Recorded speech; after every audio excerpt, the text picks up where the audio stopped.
was reading a book recently. The British Museum have done a book called The 100 Great Treasures of the World, and included in the 100 Treasures of the World are the Ming note, which really was the forerunner of what we would call paper currency, although it was made out of the bark of a mulberry tree.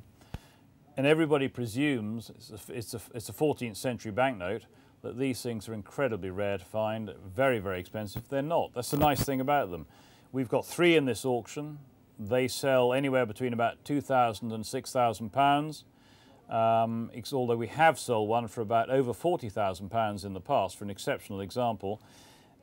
You know, they're like horse blankets. They're very, very big banknotes, made out of tree bark, Chinese inscription, and they are 14th century money.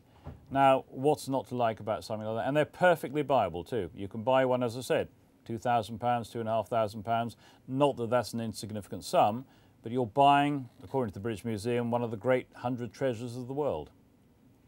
This is the banknote catalogue, as some clients have described it, a tombstone arriving through the door. It's a big catalogue with a mosque on the front, which I thought is different from our usual furry animals, which we generally tend to like on our covers, but I think it works very well.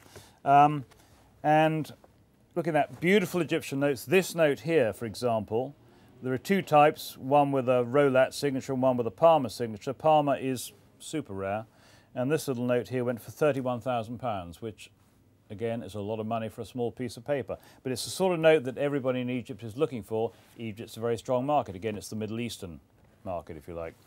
Then we go another highlight. These I particularly like, hand-painted essays I was talking about. This is Kuwait. It's a design that was never adopted, primarily because it's so colourful. I think that to actually print it would have cost too much money. But it's absolutely beautiful, sort of mosaic design.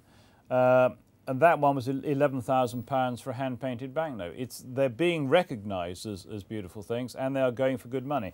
But to me, as I say, as a non-collector, but obviously I like banknotes, otherwise you can't deal with them, I look at that and my initial reaction is A, beautiful, B, I know 5 people who want to buy that, which after all is what I'm here for, but absolutely lovely.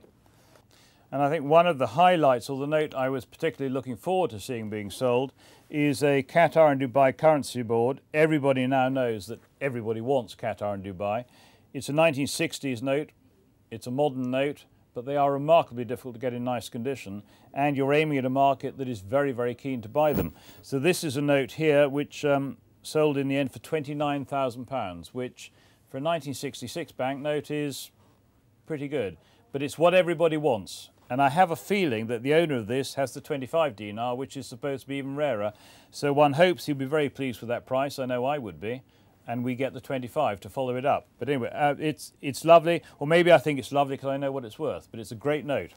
We had a lovely selection of early Commonwealth banknotes in the auction. Again, the non-portrait Commonwealth, which are very, very popular as well, from the Falklands, Turks and Caicos, British Honduras. Never seen before, went for very, very good prices, but I personally like the portrait Commonwealth notes. And you see here an East African 50 florin.